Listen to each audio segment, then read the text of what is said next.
नमस्कार, आप देख रहे हैं हिमाचल दस्तक वेब टीवी और मैं हूं आपके साथ पल्लवी और मैं यशपाल सिंह। आइए नजर डालते हैं आज के मुख्य समाचारों पर। This news is brought to you by Shivalik Industries, best quality apple trays. Himachal का बेटा देश पर कुर्बान, गलोड़ के रोहिन ने पिया शहादत का जाम, सीएम ने जताया शोक। कोरोना के बीच भाजपा अध्यक्ष सुरेश कश्यप का दौरा तय, 7 को देहरा से करेंगे आगाज। फिर जगी स्मार्ट सिटी की उम्मीदें, सुरेश भारद्वाज के मंत्री बनने से बड़ी आस। बिजली उत्पादन और बढ़ाएगा हिमाचल, नवनियुक्त मंत्री सुखराम चौधरी ने बताई प्राथमिकता। ताश के पत्तों की तरह फेंट दिए मंत्री, मंत्रिमंडल विस्तार पर नेता प्रतिपक्ष मुकेश अग्निहोत्री ने ली चुटकी। नशा और अवैध खनन के खिलाफ विशेष मुहिम चलाएगी पुलिस, नाहन में बोले पुलिस महानिदेशक संजय कुंडू। लोगों ने घरों में अदा की ईद उल जुहा की नमाज, सोशल डिस्टेंस का पालन कर एक दूसरे को दी मुबारकबाद। हिमाचल प्रदेश के विश्वसनीय ज्वेलर भूषण ज्वेलर्स सोलन। और अब समाचार विस्तार से। पड़ोसी देश पाकिस्तान अपनी नापाक हरकतों से बाज नहीं आ रहा है। शुक्रवार देर शाम जम्मू कश्मीर के बालाकोट सेक्टर में नियंत्रण रेखा के पास पाकिस्तानी सेना ने संघर्ष विराम का उल्लंघन किया। इस दौरान सेना का एक जवान शहीद हो गया। शहीद जवान हिमाचल के जिला हमीरपुर के गलोड़ का है। गलोड़ के शहीद रोहिन की पार्थिव देह शनिवार शाम को पैतृक गांव पहुंची। जानकारी के अनुसार शुक्रवार देर शाम पाकिस्तानी सेना ने भारतीय सेना की चौकियों के साथ ही रिहायशी इलाकों को निशाना बनाकर मोर्टारों से गोलीबारी शुरू कर दी थी। इस गोलीबारी का भारतीय सेना की तरफ से भी मुंह तोड़ जवाब दिया जाने लगा। इस बीच शनिवार तड़के पाकिस्तानी गोलीबारी में अग्रिम चौकी पर तैनात रोहिन कुमार के पास एक मोर्टार आ गिरा, जिससे वह गंभीर रूप से घायल हो गए और शहीद हो गए। गौर हो कि रोहिन की नवंबर में शादी होने वाली थी। परिजन उसकी शादी की तैयारियों में जुटे थे, लेकिन शहादत की खबर ने सबको गमगीन कर दिया। वहीं मुख्यमंत्री जयराम ठाकुर ने रोहिन कुमार की शहादत पर शोक व्यक्त किया है। मुख्यमंत्री ने कहा, शहीद रोहिन कुमार ने अपने कर्तव्य का पालन करते हुए अद्वितीय साहस का परिचय दिया है। देश के लिए उनके शौर्य और बलिदान को सदैव याद किया जाएगा। जयराम ठाकुर ने ईश्वर से उनके परिवार को इस अपूर्णीय क्षति को सहन करने की शक्ति प्रदान करने की प्रार्थना की है। कोरोना के बीच भाजपा के नवनियुक्त अध्यक्ष सुरेश कश्यप अब फील्ड का दौरा करेंगे। तय कार्यक्रम के अनुसार वे 7, 8, 9 और 10 अगस्त को संगठनात्मक जिला देहरा, ऊना, हमीरपुर तथा बिलासपुर का प्रवास करेंगे। सुरेश कश्यप 7 अगस्त को देहरा, 8 अगस्त को ऊना, 9 अगस्त को हमीरपुर तथा 10 अगस्त को बिलासपुर की बैठकों में भाग लेंगे।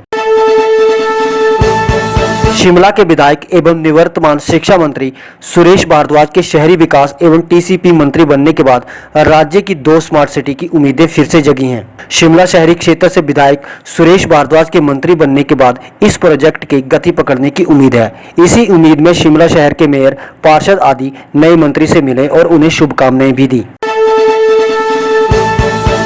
हिमाचल प्रदेश के नवनियुक्त ऊर्जा मंत्री सुखराम चौधरी के पांवटा साहिब आगमन पर उनका जोरदार स्वागत हुआ। कैबिनेट मिनिस्टर बनने के बाद सुखराम चौधरी पहली बार अपने विधानसभा क्षेत्र पहुंचे। यहां सुखराम चौधरी ने कहा कि हिमाचल में बिजली उत्पादन के क्षेत्र में बहुत अधिक संभावनाएं हैं। उनके दोहन पर योजनाबद्ध तरीके से कार्य किया जाएगा। नवनियुक्त प्रदेश भाजपा अध्यक्ष सुरेश कश्यप भी उनके साथ रहे। गृह जिला में पहुंचने पर नवनियुक्त काबीना मंत्री सुखराम चौधरी का ढोल नगाड़ों, फूल मालाओं, पुष्प वर्षा के साथ स्वागत हुआ। मंत्री पद की शपथ लेने के बाद बहुउद्देशीय परियोजनाओं एवं ऊर्जा मंत्रालय मिलने के बाद सुखराम चौधरी पहली बार अपने गृह क्षेत्र में पहुंचे थे। हमारे राष्ट्रीय अध्यक्ष आदरणीय जगत नड्डा जी का विशेष रूप से कोटि कोटि धन्यवाद करना चाहता हूँ कि उनके आशीर्वाद से मुझे ये जिम्मेदारी मिली है। 3 बजे के बाद और मेरी भरपूर कोशिश रहेगी कि हिमाचल प्रदेश में जो बिजली विभाग है इसमें बहुत अपार संभावनाएं हैं। हमारा डिस्ट्रीब्यूशन सिस्टम बहुत मजबूत है, परंतु हमारा जो ट्रांसमिशन सिस्टम है बहुत वीक है। इसमें बहुत सुधारीकरण करने की आवश्यकता है। इसलिए सब लोगों को साथ लेकर हम विस्तृत योजना हिमाचल प्रदेश की बनाएंगे। वो जो हमारे हाइडल प्रोजेक्ट जो बहुत दिनों से लंबित पड़े, छोटे छोटे कारणों के कारण, उनकी क्लियरेंस कैसे हो सकती है, उन पे काम कैसे लग सकता है और वो किस तरह से जल्दी प्रोजेक्ट तैयार होकर हिमाचल प्रदेश में रिवेन्यू का सोर्स बन सकते हैं। इस तरह की एक विस्तृत योजना बना के हम हिमाचल प्रदेश को इस क्षेत्र में अग्रणी राज्य बनाने का मेरा प्रयास है। नेता विपक्ष मुकेश अग्निहोत्री ने सीएम जयराम ठाकुर द्वारा 3 नए मंत्रियों के आवंटन व मंत्रियों के विभागों में किए फेरबदल पर प्रतिक्रिया जाहिर की है। मुकेश अग्निहोत्री ने कहा, जयराम ठाकुर ने ताश के पत्तों की तरह मंत्री फेंट दिए हैं। उन्होंने कहा कि कुछ मंत्रियों को मजबूत किया गया, लेकिन कुछ को तो दरकिनार कर दिया है। इतना ही नहीं, किसी को आधा दर्जन विभाग दे दिए गए तो किसी को विभागहीन मंत्री का दर्जा दे डाला। ऊना में पत्रकार वार्ता को संबोधित करते हुए मुकेश अग्निहोत्री ने कहा कि सभी मंत्रियों के विभाग बदलना साफ दर्शाता है कि मंत्री 2.5 वर्ष में अपनी परफॉर्मेंस के आधार पर कार्य नहीं कर पाए। उन्होंने कहा कि जयराम स्पष्ट करें कि आखिर मंत्रियों को बदलने की क्या जरूरत पड़ी। मुकेश ने कहा, जयराम सरकार के अंदर सुगबुगाहट चल रही है, तभी इतनी फेंटा फेंटी हुई है। मुकेश ने चुटकी लेते हुए कहा कि शिक्षा मंत्री तो तबादला नीति ला रहे थे, लेकिन सबसे पहले उनका ही तबादला कर दिया गया। हम मुख्यमंत्री जी से जानना चाहते हैं कि ये जो सारे विभाग जो है आपने बदल डाले, क्या इससे ये साबित नहीं होता कि अब के मंत्री लोग जो है परफॉर्म नहीं कर सके और आपको 2.5 साल के बाद जो है इतने बड़े पैमाने पे जो है ताश के पत्तों की तरह आपने फेंट दिए सारे। तो जो रोज़ हम कहते थे, क्या उसकी पुष्टि नहीं हुई है कि जिस पैमाने पे आपने मंत्रियों के विभाग बदले हैं? और मुख्यमंत्री जी ये स्पष्ट करें कि क्या आपके मंत्री नाकाम रहे जिस वजह से आपको विभाग बदलने पड़े। और ठीक है, कुछ मंत्रियों को आपने मजबूत किया, लेकिन कुछ को जो है पूरी तरह खुड्डे लाइन कर दिया। किसी को आधा दर्जन विभाग दिए गए, किसी को जो है तकरीबन ऐसा बना दिया मिनिस्टर विदाउट पोर्टफोलियोज, विभागहीन मंत्री जैसे होते हैं। तो क्या मंत्री जयराम की कैबिनेट में, जैसा वो कह रहे थे कि सारे मेरे मंत्री हैं, इससे तो लग नहीं रहा कि सारे उनके मंत्री हैं। लगता है कि अंदर काफ़ी कुछ सुगबुगाहट चल रही है। इसीलिए जो है इस ढंग से जो है फेंटा फेंटी हुई है। और पहले तो शिक्षा मंत्री बदल दिए गए, तो क्या शिक्षा विभाग ठीक नहीं चल रहा था? शिक्षा मंत्री तो तबादला नीति ला रहे थे, उनका अपना ही तबादला कर दिया सबसे पहले। तो ये जिस तरीके से हुआ है, तो सरकार या तो ये माने कि उनके मंत्री नाकाम रहे हैं, या ये कहें कि ये मंत्री हमारे नहीं हैं। कुछ ना कुछ तो सरकार को बताना ही चाहिए कि जैसे कहते हैं सारे घर के बदल डालूंगा, तो उसी ढंग से सारे मंत्री जो हैं इस फेरबदल से प्रभावित हुए हैं। किसी भी समाज की तरक्की तब तक संभव नहीं है जब तक वहां की महिलाएं सुरक्षित नहीं हों। प्रदेश में बढ़ रहे यौन अपराधों पर शिकंजा कसने के लिए पुलिस विभाग कड़े कदम उठा रहा है। यह बात शनिवार को पुलिस लाइन नाहन में आयोजित पत्रकार वार्ता में पुलिस महानिदेशक संजय कुंडू ने कही। उन्होंने कहा कि प्रदेश में यौन अपराधियों पर शिकंजा कसने के लिए रजिस्टर नंबर 26 यानी रजिस्टर फॉर सेक्सुअल ऑफेंडर शुरू किया गया है। उन्होंने कहा कि पुलिस महानिदेशक का पदभार ग्रहण करने के बाद उन्होंने कुछ मुद्दों को प्राथमिकता में रखा है। इनमें पहली प्राथमिकता महिलाओं और बच्चों पर अपराध करने वालों पर शिकंजा कसना है। दूसरी मुख्य प्राथमिकता प्रदेश से नशे का खात्मा है। उन्होंने बताया कि प्रदेश में नशा माफिया पर शिकंजा कसा जाएगा। विभाग की ओर से इसके लिए मुहिम चलाई जाएगी, क्योंकि यदि क्षेत्र में नशा माफिया सक्रिय है तो अन्य अपराधों का बढ़ना स्वाभाविक है।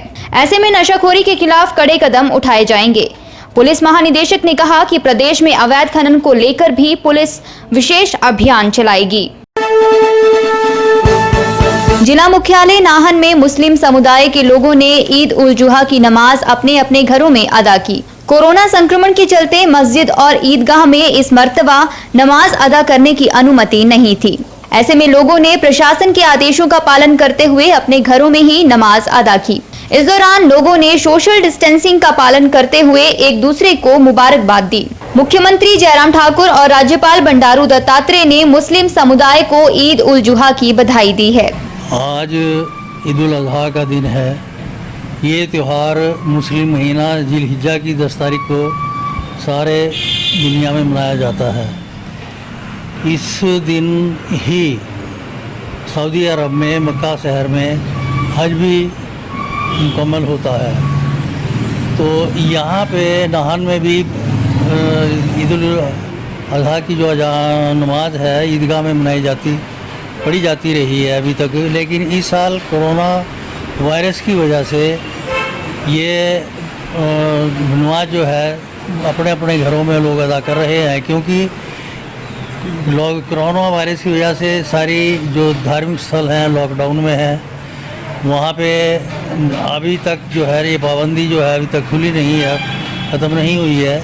तो इसलिए जो है ना मस्जिदों में ना ईदगाह में नमाज अदा की गई, और सिर्फ ये हिदायत थी हमारे अपने मुस्लिम सोसाइटी की तरफ से, अंजुमन इस्लामिया नाहन की तरफ से भी, और सरकार के जो ज़िला प्रशासन है उनकी भी ये इंस्ट्रक्शंस हैं कि भी भीड़ इकट्ठा ना करें, और जो भी त्यौहार है वो अपने अपने घरों में रहकर घर के अंदर रहकर ही मनाएं।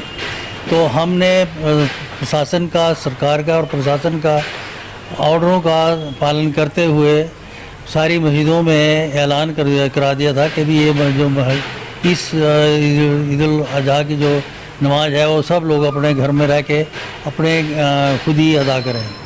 तो इसलिए आज की जो नमाज है वो सब ने अपने अपने घरों में अदा की, मस्जिदें बंद हैं। और इसी दिन जो है कुर्बानी भी होती करते हैं। ये बड़ी मतलब बहुत पुरानी कई हज़ार साल की प्रथा है जो मुस्लिम लोग इस दिन कुर्बानी करते हैं खुदा के नाम पे। तो वो भी मतलब ये हम लोगों की अपील है सबसे, अपने मुस्लिम ब्रदर्स से, कि भाई इसको कुर्बानी को भी जो है ना सरेआम ना करें, ओपन में ना करें, अपने घर के अंदर ही करें। और इस मौके पे भी जो अपने रिश्तेदार वगैरह जो लोग बुलाते थे वो ना बुलाएं, भीड़ इकट्ठा ना करें, और अपने मतलब रह के ही ये जो भी कुछ करना है अपने घर में रहते हुए ही घर में ही करें। इसी तरीके से जो घर में भी ये हिदायत थी कि भी जो नमाज अदा करनी है चाहे घर के मेंबर ही क्यों ना हो वो मास्क लगा के रहें, सोशल डिस्टेंस मेंटेन करें। और उम्मीद है कि भी हमारे सभी आदमियों ने हमारे शासन प्रशासन का और सरकार की हिदायतों का पालन किया है।